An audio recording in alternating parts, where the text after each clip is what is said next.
তোমাকে না জানিয়ে তোমার এই কালো কুচকুচে চুল আমি সাদা করে দেব, রুখতে পারবে? তোমার এই চোখের লাল চাহনি আমি ঝাপসা করে দেব, ঠেকাতে পারবে?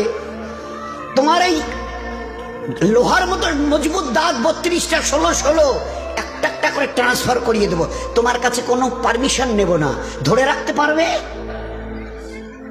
এইভাবে আস্তিন গোটানো মাসেল ফোলানো ধরে রাখতে পারবে তো? এরকম করবে না তো?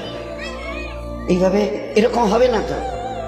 সামনে এসে একটা পান দিচ্ছে, এই হাত, চাচা এই হাতটা নিলেন, এই হাতটা কলে না রে বাবা দেখ না চিমটি কাটিতে কিচ্ছু নেই। আসমান থেকে আওয়াজ দিচ্ছে, ও হাত তোমার কথা শুনে আমার, এ হাত তোমার কথা শুনে আমার। আমি এর পাওয়াজকে সিজ করে নিয়েছি।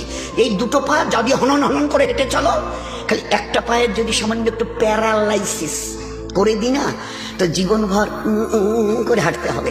বেডরুম থেকে নিয়ে বাথরুম একদম লাগালাগি, অ্যাটাচড, আমরা বলি না অ্যাটাচড। তুই বেডরুম থেকে নেমে বাথরুম কত 4-5 হাত, বেডরুমের দেয়াল আর এটাই হচ্ছে বাথরুমের দেয়াল, মাঝখানে একটা দরজা। তো এখান থেকে উঠে ওই ঘরের রুমটা পারবে? আছে পাওয়ার? কিসের দেমাগ তোমার? কিসের এই অহংকার তোমার? শুনুনি কোনোদিন নবীজির কাছ থেকে অহংকার, তাকাব্বুর এটা আমার চাদর, বড়াই এটা আমার চাদর, আল্লাহ বলছেন। আর আমার চাদর ধরে যে টান দেয় তার ঠিকানা কোথায়? ভাই বলেন না, সবাই কম বেশি জানেন।